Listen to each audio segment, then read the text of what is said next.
Hey everybody, welcome back to Word Balloon, the comic book conversation show. John Suntress here, great conversation today. We're talking to Dan Brereton. Dan has a new Kickstarter for an old DC project he did 20 years ago. It's called Giantkiller. It's fantastic, and it's got giant monsters in it, inspired by Dan's love of Godzilla movies and the like, kaiju, if you will. And Jack is a kaiju killer, hence the Giantkiller title. But it's going to be tricked out. It was, like I said, a series that Dan did for DC back in 1999. He did re-release it as an image book a few years ago. But with Kickstarter's help, he's decided to come out with a couple hardcover editions, a nice deluxe slipcover edition as well, with a lot of new stuff inside. We talk about that and Dan's experiences with Kickstarter. Of course, Dan is known best for his Nocturnals series and projects like Thrill Killer that he did for DC Elseworlds, a great rewrite of, man, imagine Dick Grayson as Elvis Presley and Barbara Gordon as Anne Margaret, circa Viva Las Vegas, and you get an idea of what Thrill Killer was. We've talked about Thrill Killer and the Nocturnals in the past. I'm happy to talk today about Giantkiller with Dan and a few other things as well. Dan Brereton on today's Word Balloon. It's all brought to you by the League of Word Balloon listeners. Thank you, League, for your support via Patreon. Lots of new people have jumped on, and other people helping me out as well. Word Balloon is free, but if you'd like to subscribe to Patreon, you can go to patreon.com/wordballoon. But thank you for your support, League of Word Balloon listeners. Word Balloon is also brought to you by Aftershock Comics. They are celebrating 2019 as the year of reading dangerously. They've got a lot of great books, independent titles like Animosity, A Walk Through Hell, Dark Arc from Cullen Bunn, Baby Teeth from Donny Cates. Aftershock is pushing the envelope even further this year with new releases and ongoing series that will continue to thrill, chill, and challenge imaginations and sensibilities. They're working with top writers and artists and some of the brightest new stars in the creative community. Some of the new books that are coming soon: Oberon from Ryan Parrott, Dark Red from Tim Seeley. Also Out of the Blue, Horde, and Stronghold with Phil Hester and Ryan Kelly. In the weeks ahead, we'll be talking more to Aftershock creators about their books. In fact, as this episode is released, Dan Brereton, you can also get a great conversation with Phil Hester about his new collaboration with Ryan Kelly, Stronghold, which debuts this week. You don't have to wait, though. You can go to their website, check out full story descriptions, preview pages, and the diamond codes on these books to order through your local shop at AftershockComics.com. All right, let's catch up with a new conversation with Dan Brereton now on Word Balloon. Dan Brereton, welcome back to Word Balloon, and congrats. You're in the midst of a Kickstarter for Giantkiller. Give us the elevator pitch on Giantkiller. Oh, the elevator pitch. You know, someone else asked me earlier in an interview for the elevator pitch. My problem is if I'm on an elevator and I'm going to pitch, that thing that's got to be going like way, right to the top, all the way. I mean, I need as much time as possible. Basically, in the 90s, I was single parent raising my toddler son. Somebody hands me a copy of Godzilla versus Biollante, which is this Godzilla movie that came out in 1989. Okay. I watched this thing and never was a big Godzilla fan when I was a kid. I was into Ultraman, but not so much Godzilla. Interesting. Yeah, well, Ultraman was this giant space cop who threw monsters around, and it was on every day after school. Sure. I don't know why I just didn't take to the Godzilla films quite the same way, but I always loved monsters and everything. Sure. So I'm watching this movie, and it's very different from the Godzilla movies I remember. It's a little more serious. He looks great. You know, the monster is cool. And then I find out there's all these other movies that have come out since 89. Around this time, it's around 95, 96. Okay. So people are sending me these fan subs, and I start getting laser discs of like newer Gamera films and Godzilla films that haven't come out over here. And these things aren't even subbed, and I'm watching them. And my son and I, he's almost 25 now. My son Hunter and I are watching these things together, and we kind of start bonding over these movies and the toys. And it finally dawns on me, the kind of really fun to do a painted comic with, giant monsters just bashing it away at each other.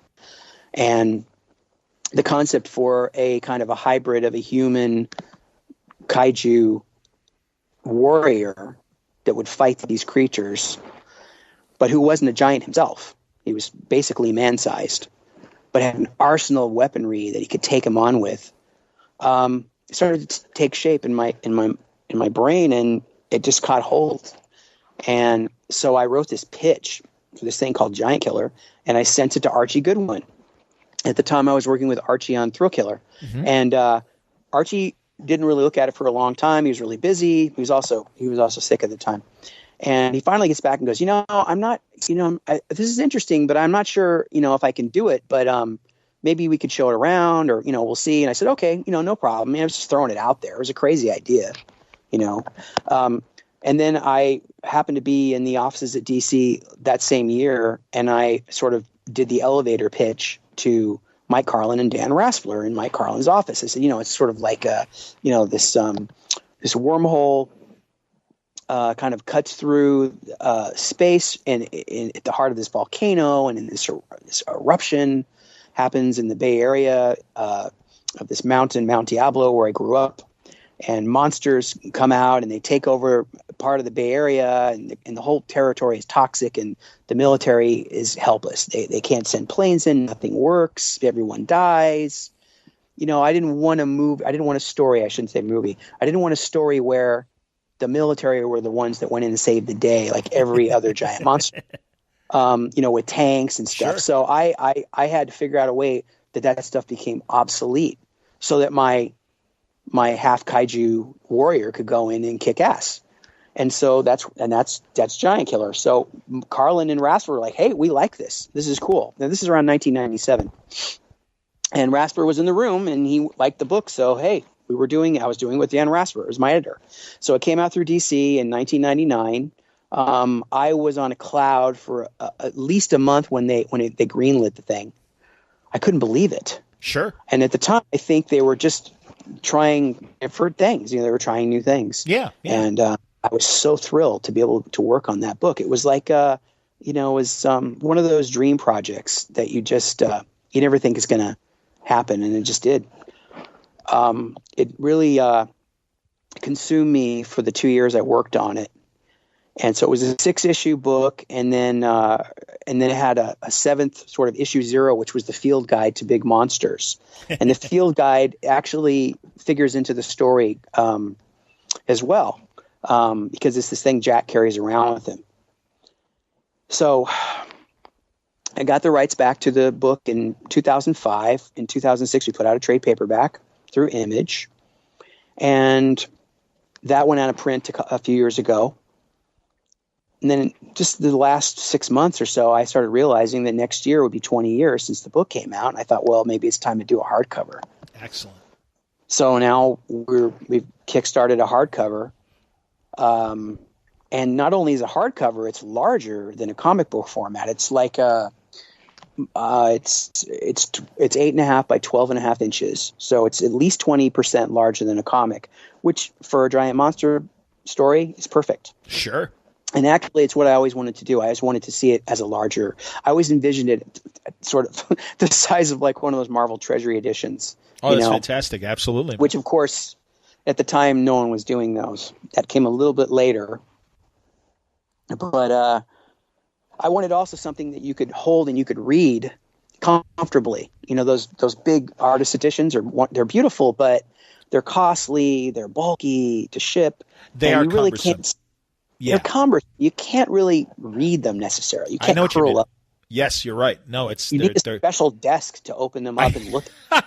You have to have one that's on a slight angle up. Like, well, if I look at one on my drawing board, but not everyone has a drawing board. Right, or like a dictionary holder or whatever. I understand exactly what you mean. Yeah, man. Exactly, with one of those big lathes that you use to turn the pages.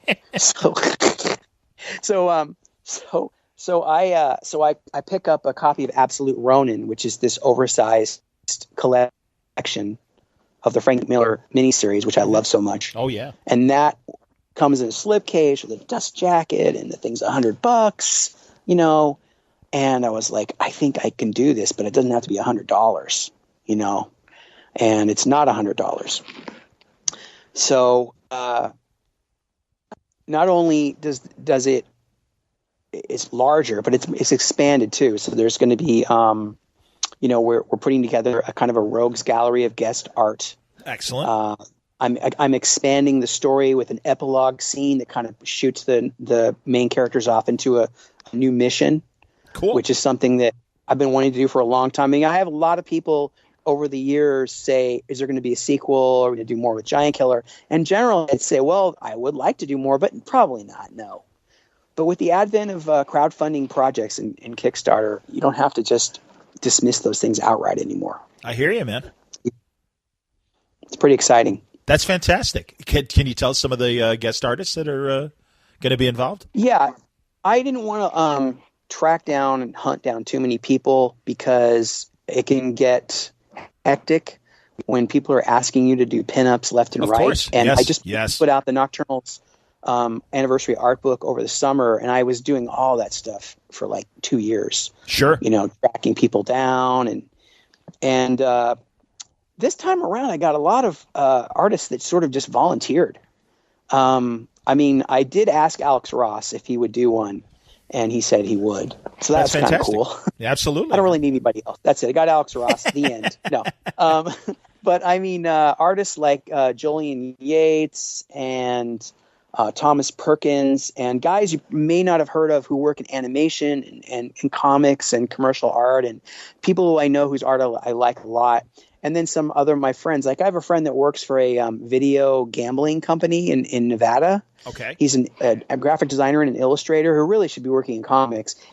His name is Jay Descalar. No one's ever heard of him unless you're in the video gambling machine, industry. Sure. So Jay just sends me this beautiful, like what looks like basically a movie poster, a Giantkiller movie poster. And it just blew me away. Wow. And I was like, dang, I'm not even sure I can show this to people. It makes me look so bad, but it's gorgeous. He just said, I heard what you were doing. It sounds so cool. They're basically, what's really heartwarming about it is that these guys read the book Once Upon a Time. They loved it and it stuck with them in the way that it affected me when I was doing the book. So to have, these really seriously talented people come forward and say, hey, can I do something for it? Was just amazing. I kind of don't want to go into the mode of with my hat in hand going to every name artist who I'm friends with and saying, excuse me, sir, can you do a pinup for me? It's like I'd really rather have people that are just like excited about it. Sure, definitely. My friend Derek Thompson, there's another guy, Derek Thompson. He works for Pixar. He on the Toy Story that Time Forgot, among other things, like Incredibles. He's an amazing artist. He's worked in comics in the past, but mostly he's been working for Lucasfilm and for Pixar now. Cool. And he's like my kaiju buddy. Like we love Godzilla. We have nicknames for each other. It's really, really silly. And it's just, but also exciting because I can't wait to see what Derek does. And I've got several stories like that of people who I'm friendly with who are extremely talented that you may or may not have heard of. And then, of course, there's a couple of pieces from my old 1997 Giantkiller sketchbook that I used to carry around with me at shows. There's a drawing in there that Alex did. There's a few other drawings from some other folks in there. So that's kind of exciting to be able to put that stuff in print. There's an artist named Kelsey Shannon who's extremely talented. I mean, he's ridiculously good. He did a bunch of Giantkiller stuff because we talked about doing a story together, and he's just got some. You're going to be blown away by the stuff he does. I'm not even exaggerating in the least. When you see the stuff he does, you're going to be like, why aren't they doing this tomorrow? And David Williams, I'm going to say David Williams. That means David. Now you have to finish yours. He's going to do one. Great cover artist. So it's going to be packed with really cool stuff. There's going to be an extensive sort of concept gallery of drawings and designs and things like that I did during the year or two that I was sort of concepting the whole thing. Sure, and process all the different iterations. Yeah. Covers and just just all the things that have kind of happened in the interim, pinups and things like that. I mentioned the epilogue scene that I'm going to be writing and illustrating to sort of expand the story out and hopefully take us off into another direction that could actually, who knows? I mean, maybe it'll lead to a new chapter in the saga of these characters. There's going to be a pretty cool twist in this epilogue I can't talk about because it will totally ruin it. But I'm super excited about it. And there's sort of bells and whistles that you try to do when you're doing a book like this and you're doing a Kickstarter, you can do as things go along. Like we're doing an enamel pin. Oh, cool. That my daughter helped design. That at first we said, okay, so we're going to have this enamel pin, and it's going to come with every copy of the deluxe edition of the book, the slipcased dust cover edition of the book. And everyone was like, oh, great. And then we hit another landmark with the stretch goals, and now every physical book will come with a pin. Wonderful. Yeah, so that's exciting. I'm not really huge on all the merch stuff that people like to do, like T-shirts and I hear you. But pin is kind of neat. So I think in a lot of ways it's kind of a nice little thank you for folks. Tell us what the regular hardcover price is, and tell us what the slipcover price is. The regular hardcover price without shipping, because depending on where you live, the shipping changes. Right. I think is it $48, and that's for the hardcover book. And then the deluxe, I believe, is $78. Okay. And for $78, it comes with a virgin dust cover with artwork with no titles or anything on it, a beautifully illustrated slipcase. It has a illustrated signed plate that goes in there. Fantastic. Some of the rewards include a sketch, like sketch plate with yours, sure. Or cool. Watercolor. Wonderful. Wow. You can even get both. Some people are going for both. And I think I had the new cover that I did last month, I guess I did it. That was available and that got snapped up. But tonight I put up two larger paintings, these two 12 by 16 watercolor art rewards. And it's just because it's fun to kind of see this stuff go out there. I mean, like, you may have a piece of artwork that you did that you like, but doesn't really fit in the mainstream. When it comes to selling artwork, people want to see, sort of recognizable mainstream characters most of the time. And every once in a while, you'll do something that's kind of outside the mainstream, and you really don't find your audience until you do a Kickstarter. I understand. So that's kind of neat. Well, also, Dan, I think your style, a lot like the Nocturnals, when I first saw them and stuff, I didn't know who those characters were until I really got into the books. And I mean, your designs are always really interesting. And so, I can understand that, people might want a DC or a Marvel character as far as a sketch goes, or a painting or something like that. But I really think your stuff, when you do, the Marvel assignments or DC assignments, they're always beautiful and always interesting. But again, your design instincts, I think you do create really interesting images. And I can only imagine some of the kaiju monsters that you've come up with and everything for this book. That was another thing too. Is the field guide has 24 monsters in it in this section, and they don't even all show up in the story. That's funny. Some of them have little cameos here and there, but the idea was, hey, I like to draw monsters. I like to design monsters. That's the first thing I learned how to draw when I was a kid, and that was the whole point of this thing, was to just to not try and copy and do fan art. Do you know what I mean? Absolutely. Or fan fiction. But to strike out and do my own thing. Sure. And at the time this book came out, Kaiju movies, the word kaiju was not a household word. Right. Even amongst us nerds, it wasn't really a household word. It was this thing I had discovered for myself that I was just completely obsessed with. And for some reason, I just loved the idea of these things so much. I grasped it and I couldn't let go. It's and it funny. Still captivates me. My house is full of vinyl figures and kind of stuff. At the radio station I worked at in the 90s, the rock station, there was another production guy that I worked with, and he was into the 90s Godzilla movies and would get bootlegs of them and stuff and have to, or import them, whatever. And he would tell me about them, and I watched a couple with him and everything. And like you said, it was great because you're right. I think from an American audience standpoint, for a very long time, all we got was the stuff from the 60s. And I'll be honest, I always thought that stuff was fun, and I always love have you ever heard Tarantino's? People love it. Well, have you ever heard Tarantino's theory on the old Toho movies of the 60s and stuff like that?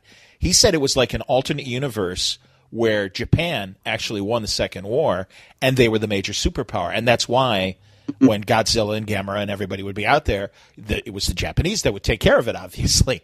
And I just loved that idea. That's funny. And yeah, it was just that made it, even more interesting. And it was funny thinking about that as I would watch those movies. And you're right. I think they have progressed in a really great way, in a way that, and I have to confess, I have not seen. I saw the first Pacific Rim, didn't see the second one, have not seen the Bryan Cranston Godzilla movie yet, because I kind of prefer. Well, first of all, I thought the Matthew Broderick movie was a huge letdown, and I prefer what the Japanese were doing with Godzilla to what the Americans have been doing with Godzilla. Oh, in the 90s for sure. Yeah. So it's like, no, I'm like, this is, let them do their thing, man. It's like, we should be getting those 90s Godzilla movies. And now, obviously, they are more accessible and everything. But yeah, no, I totally understand your fascination, because I worked with a guy like that at the same time.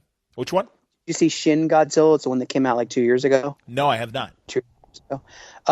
It was kind of like Toho's, not their response to the Cranston. The last Godzilla movie from 2014? Was that when it was? Something like that. Yeah. It was just that they were doing theirs, and it's very different from that one.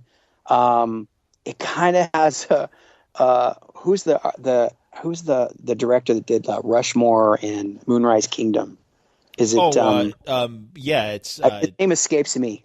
No, it's on the tip of. Yeah, me too. Yeah. The movie has the Royal Tenenbaums. Like the Royal Tenenbaums and everything. Yeah, so we're two nerds that can't think of anything.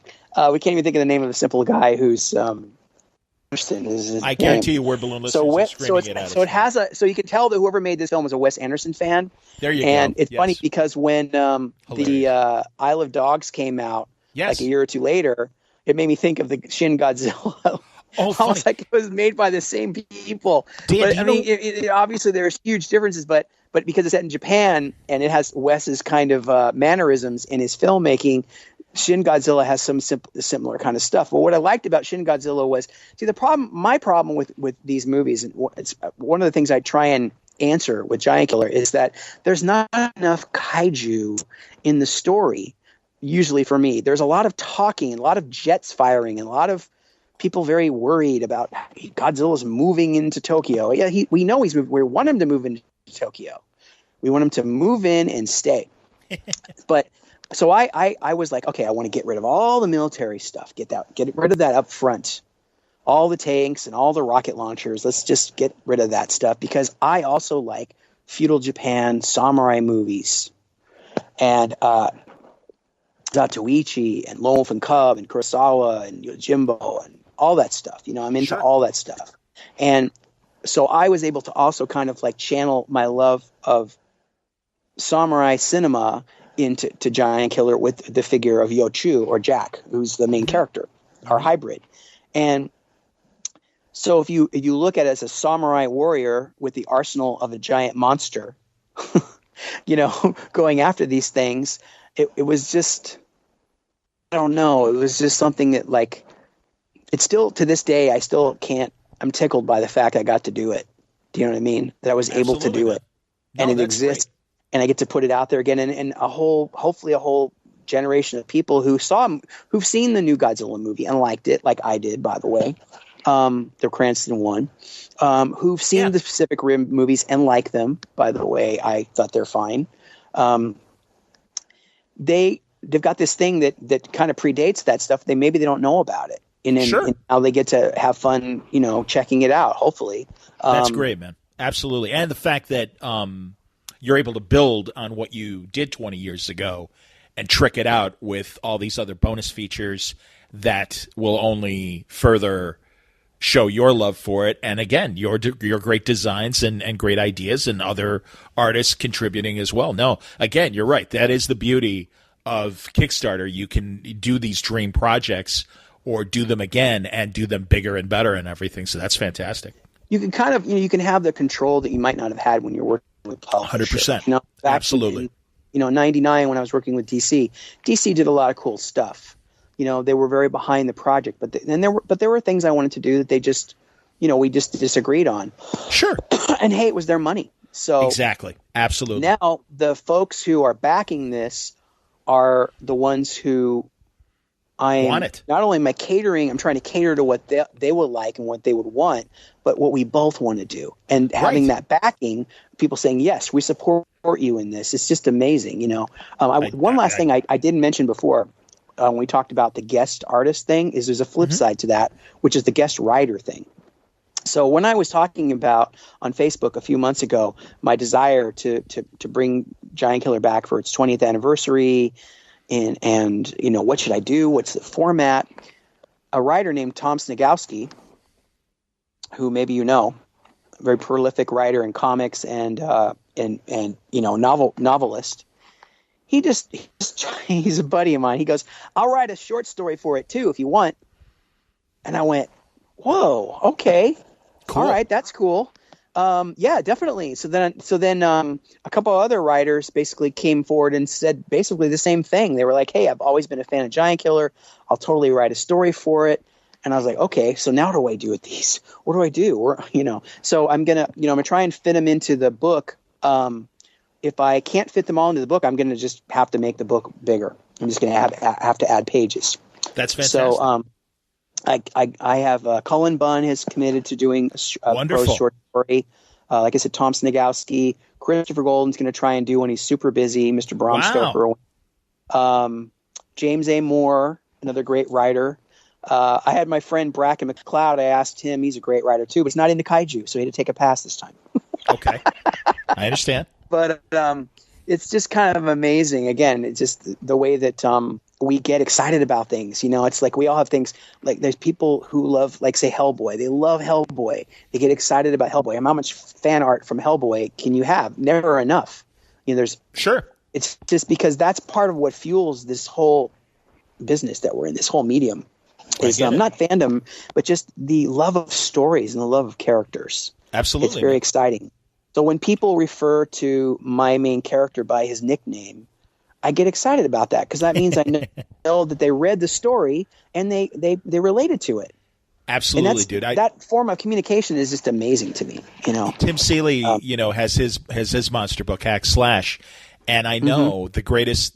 He is thrilled when he's been able to get other writers and artists to do his characters, and of course, that is the greatest compliment. That's got to be the dream, man. I mean, as much as I'm sure Steve Ditko didn't want other people possibly to do Spider-Man or Doctor Strange or whatever. No, that's your tradition. I mean, it's Superman starting with Siegel and Schuster, and you get the Win Mortimers and the Wayne Borings and the Kurt Swans, all the way up to the Doug Monkeys and the everyone else.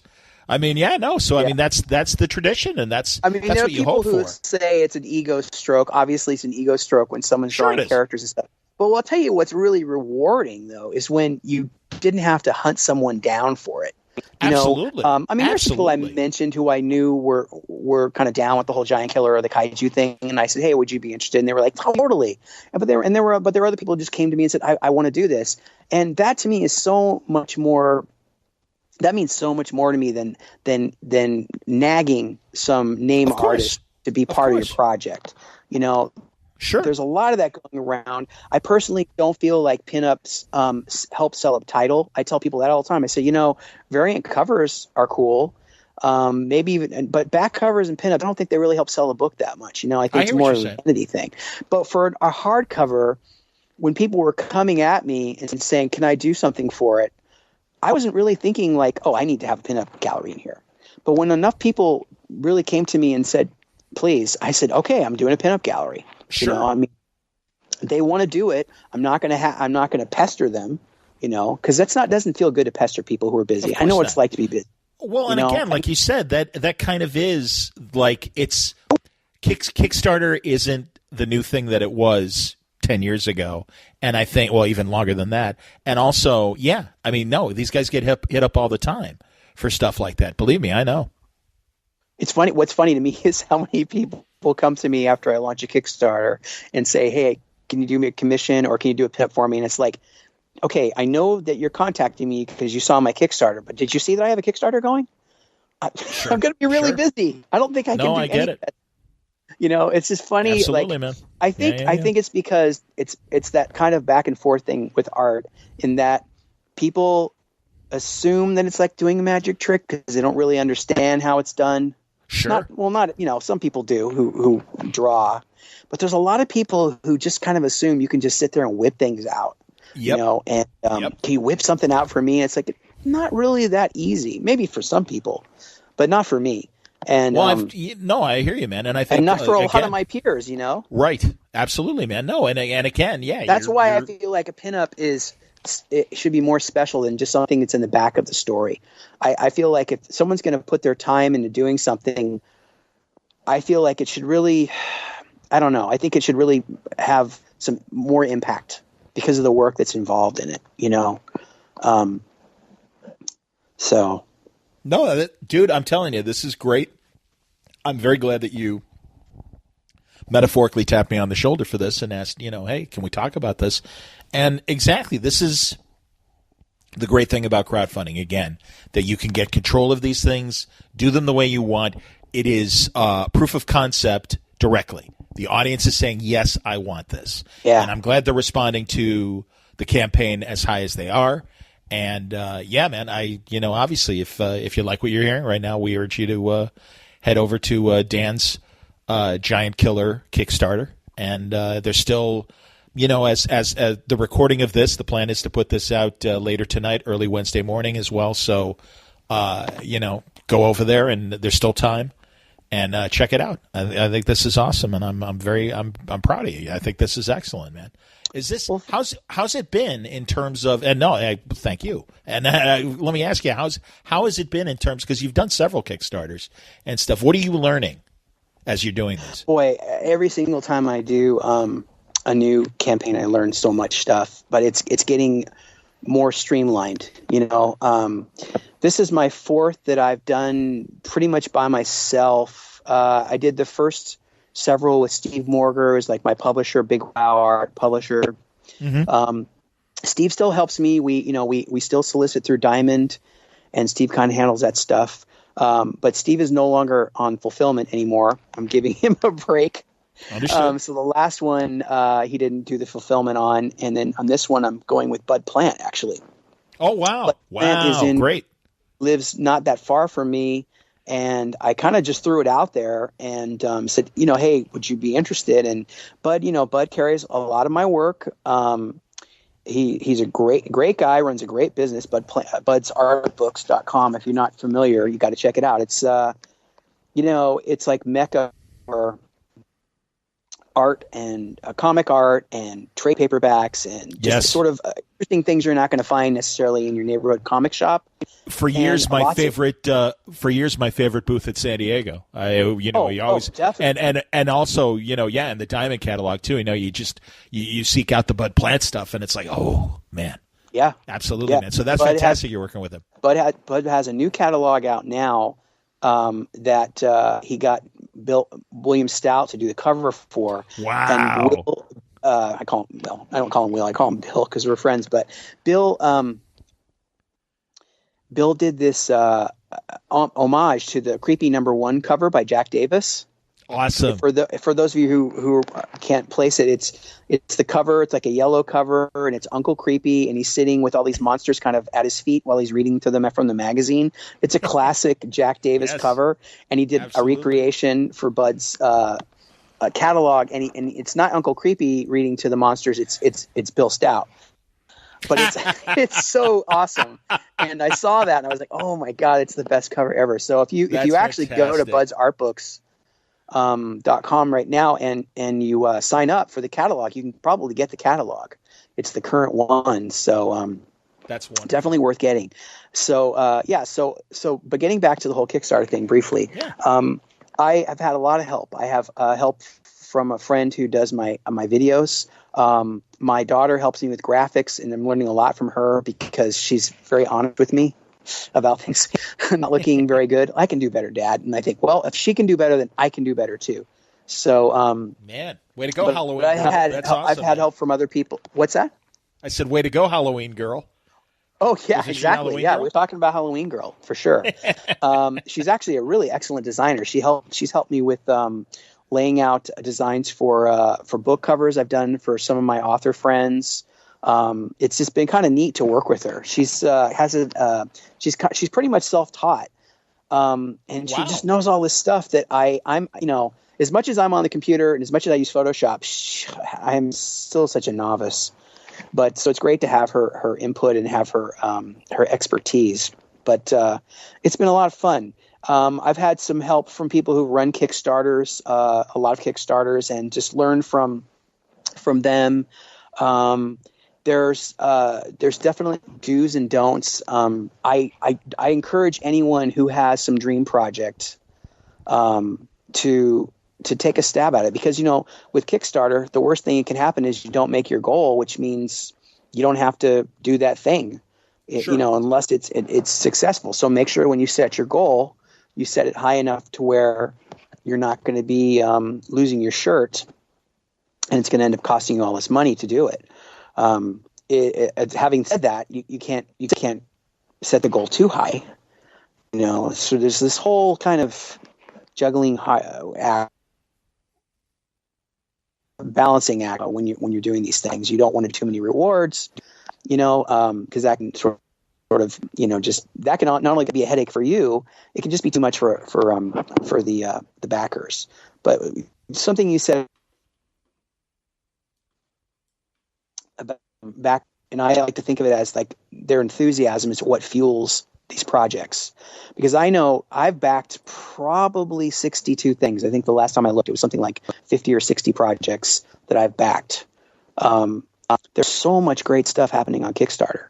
You can get lost. You can really easily go down the rabbit hole on all this great stuff that's happening.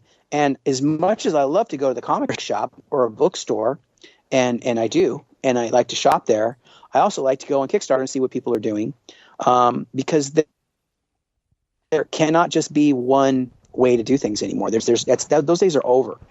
It used to be that, my thinking was, well, if I can't find a publisher who wants to do another Nocturnals book with me and is going to front the money for me to do this, I guess I won't ever do another Nocturnals graphic novel. Oh, well. Yeah. And then Kickstarter came along and I thought, well, let's try it. And we funded a new graphic novel. Yep. So as long as you don't overstep and try and run too many Kickstarters, you can't do too many. You can't do them more than two at a time. You can't do more than one at a time. Let's put it that way. I wouldn't think so. My God. You're gonna. Yeah. Well, I mean, I think people probably have tried. I don't recommend it at all. I'm trying to keep it to 2 a year myself. I think I have a plan to do one in the fall regarding Nocturnals graphic novel that I've been working on since the last one came out. Oh, terrific. So I penciled that when I have time. That one's going to be super fun.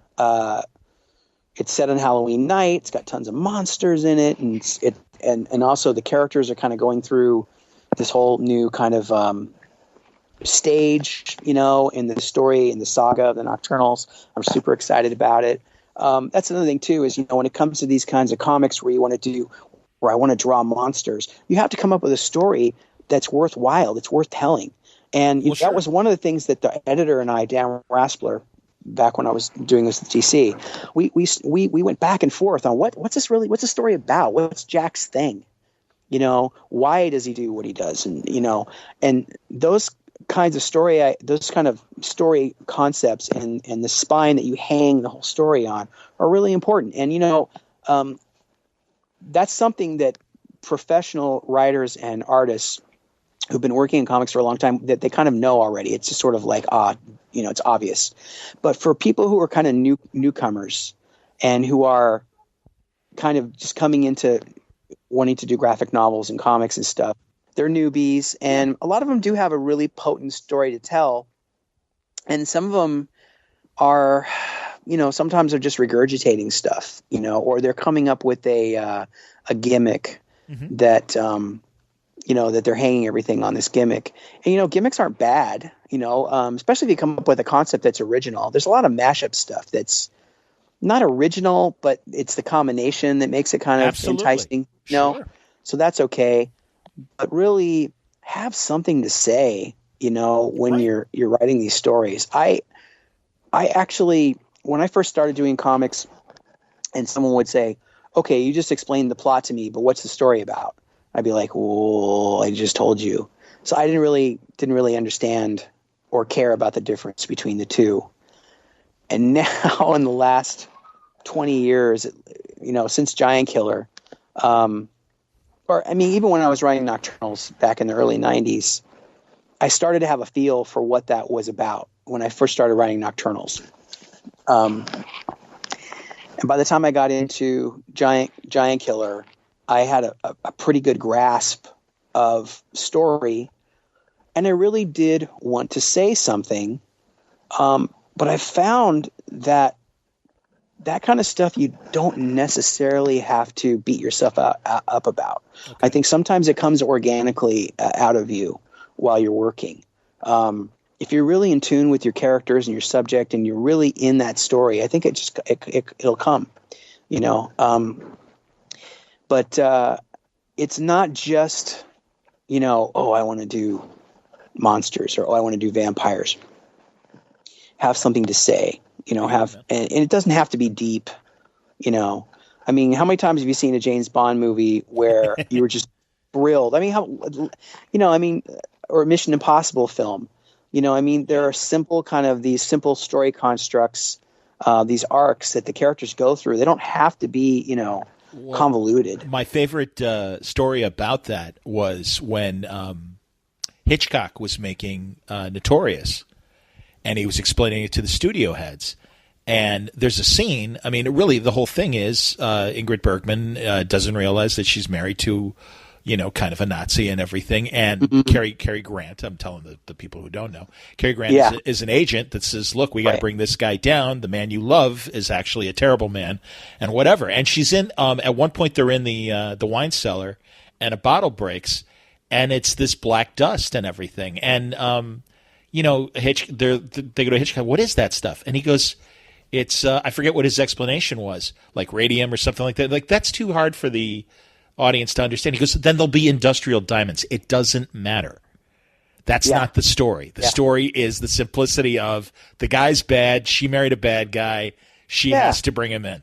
It's that simple. And it's like, okay. People like the MacGuffin. The MacGuffin, or what Hammett called the dingus. Yes, absolutely.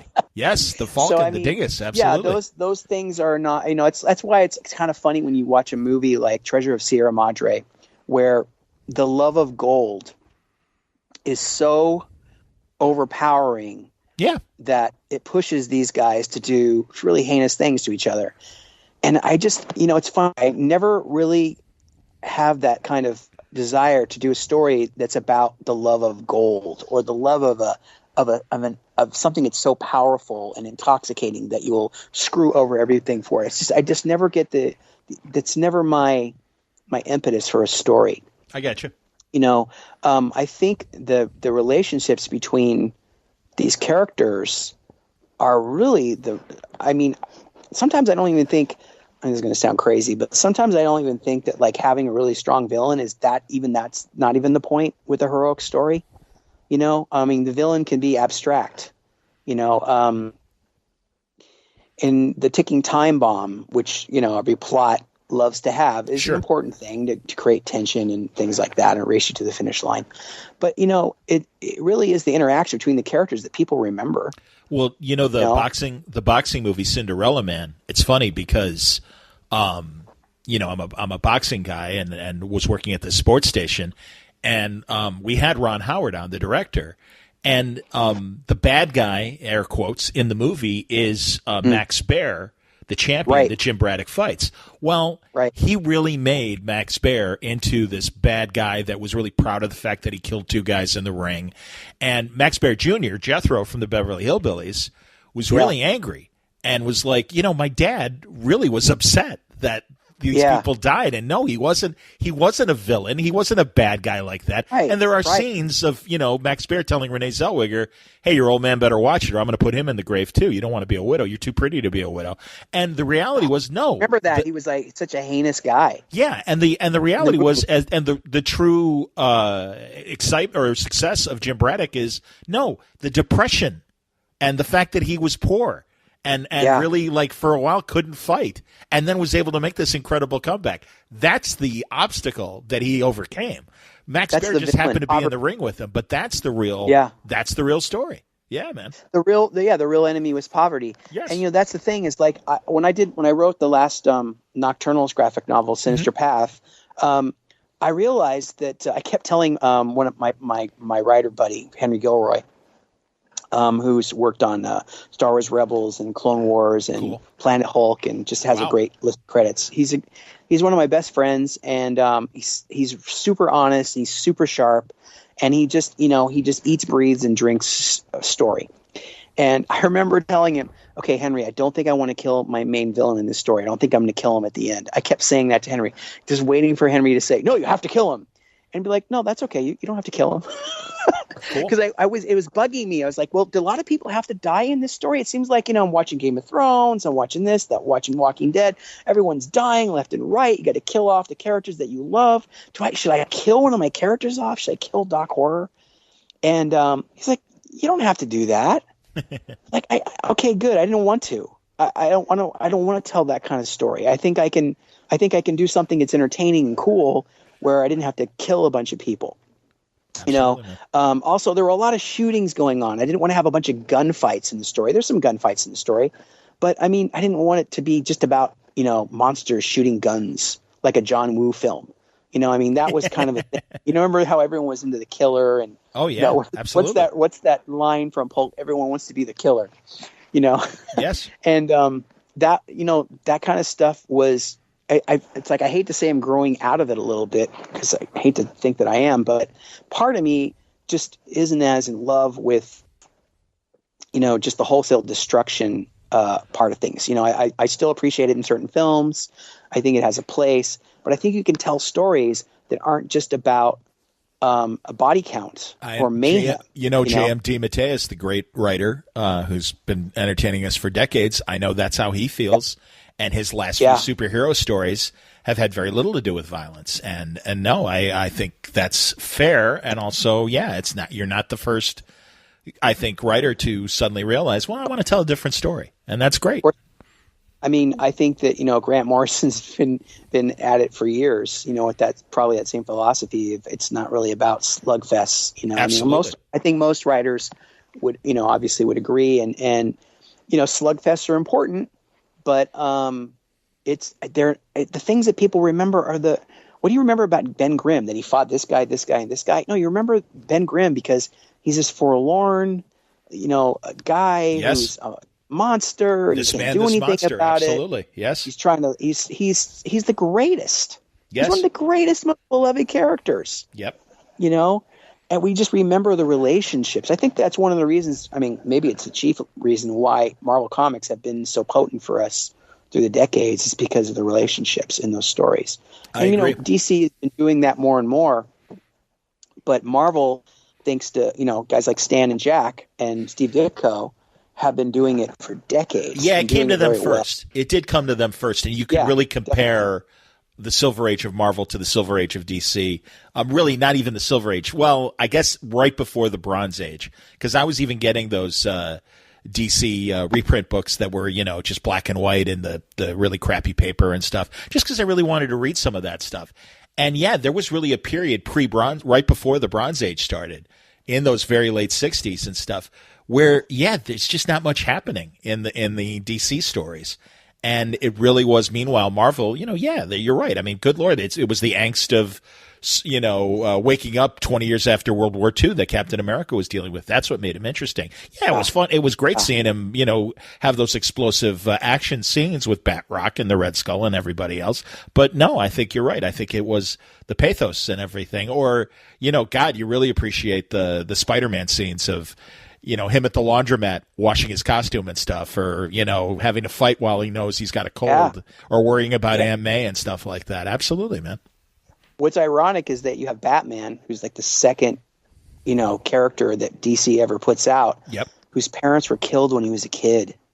And obviously that's not something that's being overlooked in this century or in the last 20, 30 years. Right. But for a long time, it was kind of who cares? Yep. It wasn't the point. It was look at the cool gadgets and look at the cool cars. And he's Batman, but he's hardly mysterious. Right, he's working in the daytime. He's friends with the cops. We know We know, yeah, we know all the fun stuff he's got in his Batcave by heart, you know. Yeah, he's got a bat symbol, you know. I mean, thank goodness there were people that came along and said, "Oh no, that's not Batman. Here's Batman." You know, for me and for a lot of people, you know, obviously The Dark Knight Returns was kind of the turning point. Absolutely. Where we started to go back to that Batman. Yes. But, thank goodness. Thank you, Frank Miller. Absolutely, man. Well, you know, and again, and it's funny because also you could even point to the Denny O'Neil, Neil Adams Batman that came in at 1969 after Infantino. Well, and really after the influence of the TV show.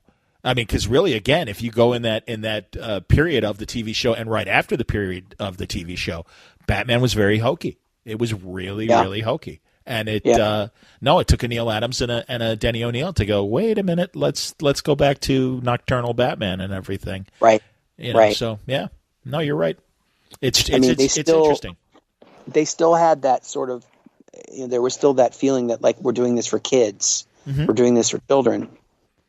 That I think in the 70s I just didn't gravitate toward DC Comics until the 80s. Interesting. And the stories were changing at that point in time. I just, oh my God, when I was, you know, in grade school, it was Marvel. It was just my whole universe was Marvel. That's funny. You know, I think as a very small kid, the barbershop I went to where I read my first comics, they were all about DC. And I was getting that tail end of the Silver Age, which was fine because I was a little kid. And I kind of grew up in the 70s, still reading predominantly DC, but it wasn't until the Treasury editions of Marvel, of the Fantastic Four doing the Silver Surfer Galactus saga. And, I have. And that Avengers one that had the marriage of the Wasp and Yellow Jacket, and it had the first Vision stories. And so that's really when I started paying attention to Marvel. And, you know, thankfully Marvel Tales was coming out, so I was able to get on Spider-Man pretty early. A lot of the reprint stuff, the Fantastic Four stuff, World's Greatest Comic. Yes, you know, it's funny because at the time that the Marvel Treasury editions came out, DC started to put them out too. Yes. And that's when I started to pick up those. And, you know, Superman, Batman, and Wonder Woman.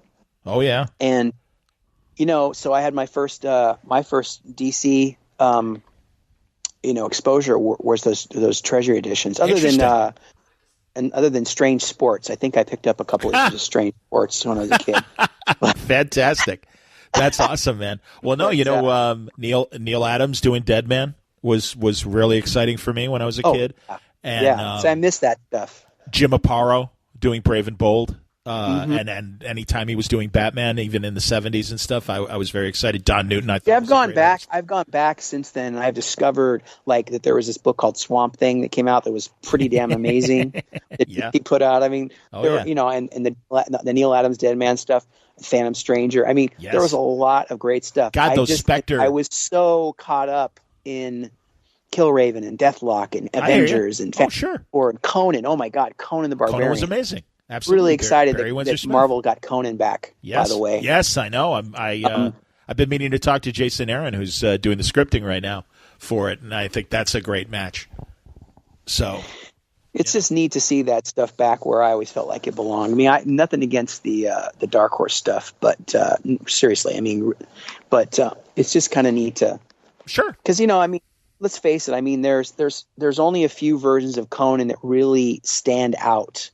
You know, there's the Frazetta version of Conan, there's Barry Windsor Smith, there's John Buscema, you know, and then there are all the other ones. But, I understand, man, and you're right, and it's a shame because I think Dark Horse did try, and I mean, you know, God, a lot of really good artists had their pass on Conan, a lot of really good writers while it was at Dark Horse. Give me a break. Stuff was so beautiful. And I don't know the name of the artist that was doing the King Conan stuff, but that stuff was beautiful too. Yes. No, I mean, Conan brings out the best in people, I think, you know, in creators. I agree and always has. I agree with you. But to see, I mean, it'll be interesting to see this is it called Savage Avengers? I'm not completely sold in the concept of Savage Avengers and Conan hanging out with the Punisher and Venom, but I mean, if it sells books, then good for them. We'll see. But, I mean, do you remember when we were kids and the What If Conan were in the world today? That was one of my favorite issues of What If. Absolutely, What if man. Conan was alive in the 20th and he could lift up a cab. Yep. A taxi cab. Or a Volkswagen or whatever That's it was. right. Absolutely. That's right. Man. He That's fell hilarious. in with the beautiful lady cab driver. Yes. Yeah. And he gave her his golden armband. And that's how they were able to communicate at the end of the kiss. And a child. No, I don't know. What am I saying? What am I saying? I don't think at least not in my copy. Maybe you had a couple extra pages where that happened. I don't know, man. Oh, come on. I think they had a moment, didn't they? You never know. Well, they definitely got together, That's why, so I mean, there's another what if for you right there. Well, another story like that, and let's go to across the street to DC. I love that Grant Morrison brought back Damian Wayne and I talked to Mike Barr about that. And because, Son of the Demon, it came out, and all of a sudden, I think corporate was really, really kind of mad. And was like, wait a minute, what are you doing? Batman can't get between the sheets like that. And there really was this very blatant, sex scene and everything. I mean, not like Jessica Jones and Luke Cage or anything like that. No offense, Brian. But yeah, I mean, it was a big deal. And it was great that, Grant had the clout to come back and go, oh, no, that's real. That happened. So. Well, it's like the Killing Joke. It's a pretty horrific stuff that happens in the Killing Joke that I blocked out when I first read it. Oh yeah. Well, I think that's why. I'm talking about the fact that she's shot and then put in a wheelchair. No, all the stuff that Gordon goes through. Absolutely, man. No, it gets pretty perverse, and I think it's all that stuff that's why Moore disavows it, which is a shame. It's always interesting because filmmakers are like that too. It's funny. Before we were talking, I was going through what was on Turner Classic this week that I missed, and Orson Welles' The Stranger was one of the movies that was out this week. And that's a movie that Wells always disavowed, and was like, he wasn't happy with the final cut of it. Excuse me, I guess I got some video or something open. If you're hearing that in the background, I'm gonna. Yeah, it was just odd. I was gonna close that. There we go. But anyway, it is surprising when you read about and hear about the stories that. I'm kind of ashamed I did that, and that seems to be the tack that Alan Moore takes when it comes to Killing Joke. And meanwhile, we all love it because it is such an intense story. And it is. It is an intense story. But no, I'm shrugging. What can you say? Yeah. I think taking risks like they've been doing is pretty interesting. The thing is, it gets harder and harder with superhero stories, though, and as you up the ante more and more, and you have to get more, galactic, or you have to get more intense, or more adult, and sure, there's all these kind of adult sort of animated DC things coming out. I'm not sure how down I am with that stuff. It's not really why I'm not really that's not my thing. I need to see Batman between the sheets. You know what I mean? It's I really don't. Well, and again, it's every product isn't for every fan, and also it is tough to reinvent and come up with a new idea and stuff. But again, I can't blame him for trying, and it's an interesting time for the not big at all. Two. It's a very interesting time for the big two. Yeah, I think it's an interesting time just to be involved in comics. Period. I mean, there's so many changes taking place so rapidly that there's a lot of people who are having a hard time keeping up. And I'm just happy that I'm still part of it. I went through a period of time, I think it would have been, let's see, from summer of 2017 until summer of 2018. Didn't get one call from a publisher or an editor at any comic book publishing company. Wow. For about a year, and that was starting to work on me. I mean, I had lots of stuff to do. I was very busy. I might have even turned down the work if I was offered that work during that year. And so really, I mean, I was okay because I was busy, but it did kind of work on me a little bit, I understand. No, I understand. I started thinking, am I done now? Are they finished with me? Yeah, but the great thing is now, because of crowdfunding and again gathering your own audience, I'm doing the same thing with podcasting versus the radio jobs that I grew up having and expecting as someone that wanted to get back in the business or get into the business. No, it's a different world now, and the good news is I think creative people and people that persevere can find the audience that they're looking for and do the work that they want to do. And truly, I think it was you kind found of that groove. There was a time when that would have been really terrifying. Of course. And I would have been hustling, and I would have been contacting people, and I've been drumming up work, Sure. which is kind of, what you do when things get lean, because everyone goes through the feast or famine stage when they're a freelancer. Absolutely. I mean, it happens to the best of us. And so, well, maybe it doesn't happen to some people, but it happens to a lot of people in this business. Sure. So what happened is I got a call from, not a call, but I was contacted by Stephen Grant, my buddy Stephen Grant, Oh, sure. who was saying, hey, an editor that we worked together with at DC is now over at Valiant. And, she's been contacting with me, and do you want me to, throw your name out there and let her know you're available? And I was like, oh yeah, sure. And she got back to me like the next day. Wonderful. I couldn't believe it. And great gal. Her name's Lisa Hawkins. She's over at Valiant now. And since then, I just finished my last cover for the Punk Mambo miniseries. Wonderful. Turned that in yesterday. I did a Bloodshot cover for them for the Free Comic Book Day issue. And it's been really fun. And it's for the first time in years, I've got an editor who's saying, so what do we do next? Wonderful. And I'm just like, wow, this is cool. This is like, it hasn't been this way for a while, and then I got some other jobs have come, not from Valiant, but from some other companies too. And so like some stuff I had to turn down, and some other stuff I had to take. Like I got offered a Marvel job recently that I was like, are you kidding me? Yeah, let's do this. So it's really strange how things cycle through that way. And it's not just for me, it's for a lot of freelancers. There's so much talent out there, but there's a finite amount of projects.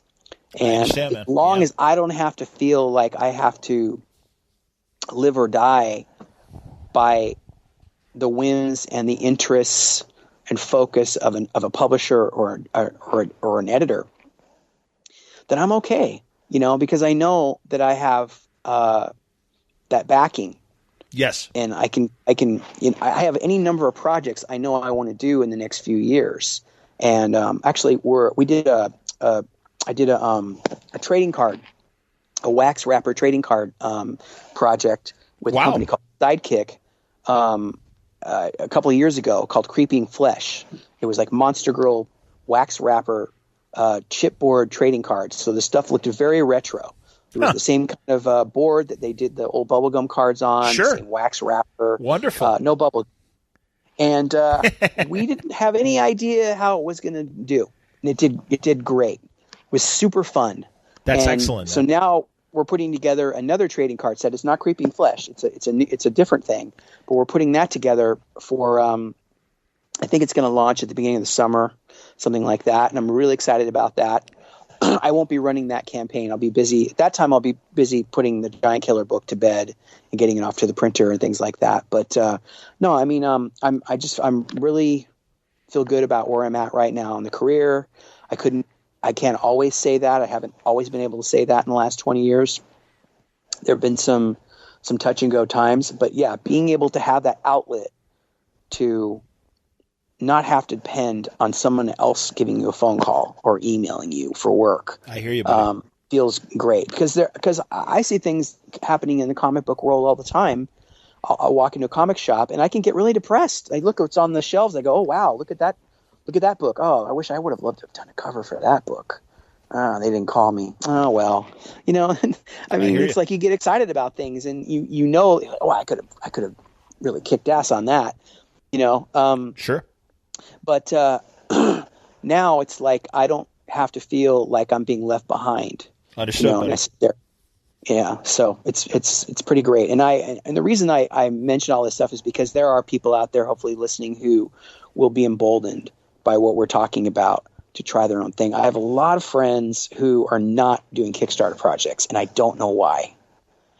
I think they should be. I understand. Because they have things that they have dream projects that they want to do.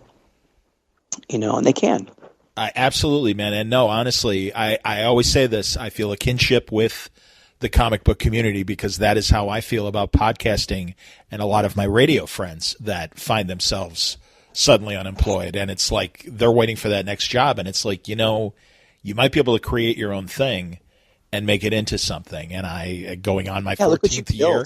Yeah, man. Yeah, it'll be 14 years in May. And it's been wonderful, and I really appreciate my audience and my own crowdfunding through Patreon and stuff. So no, truly, I am glad that in my case, it's Citizen Media, but certainly what's happened with crowdfunding and everything as well, that, again, you can gather an audience, proof of concept. Do you like this? This is my idea. Do you want me to make this? And thankfully, you get people that say yes, and that's the great thing. Let's put a button on it, Dan, and say that this is a great place to wrap up. So Giantkiller, if you enjoyed the conversation, go to Dan's Kickstarter and check it out for its 20th anniversary. Some great tricked out new editions of Giantkiller, and more coming as well from Dan Brereton from Valiant and Marvel, and another Nocturnals project in the making. When you're ready with that, give me a call and we'll strike up a new conversation. Oh, thank you. I definitely will. Definitely will. Yeah, check out Giantkiller. If you're new to it, it's just fun. It's just a lot of fun. Always happy to welcome back Dan Brereton, a word balloon. Make sure you go to Kickstarter and check out Giantkiller. There's still just under 2 weeks left on the campaign. Sounds like it's really great. Going to be a great hardcover edition, and even the slipcase edition that he's talking about as well. Dan Brereton on today's Word Balloon. Hope you enjoyed the conversation today. It was brought to you by Aftershock Comics. They are claiming this year as the year of reading dangerously. You know about their books, things like Animosity, A Walk Through Hell, Dark Ark, and new books coming out this year, including Stronghold from Phil Hester and Ryan Kelly, Oberon from Ryan Parrott, Dark Red from Tim Seeley, Out of the Blue, Horde, just to name a few. They're going to cut across all genres to take readers far beyond their comfort zones. In the weeks ahead, we'll be talking to more Aftershock creators about their books. In fact, there is a conversation today with Phil Hester talking about Stronghold, but you don't have to wait. You could download that conversation, check it out, and also look for full story descriptions, preview pages, and the diamond codes on these books to order through your local shop at AftershockComics.com. Thanks again for listening to Word Balloon. More great conversation on the way for the month of February. There's still plenty of time and plenty of conversation to bring you before the month's close. Until next time, Word Balloon is a copyright feature of Shaky Productions. Copyright 2019.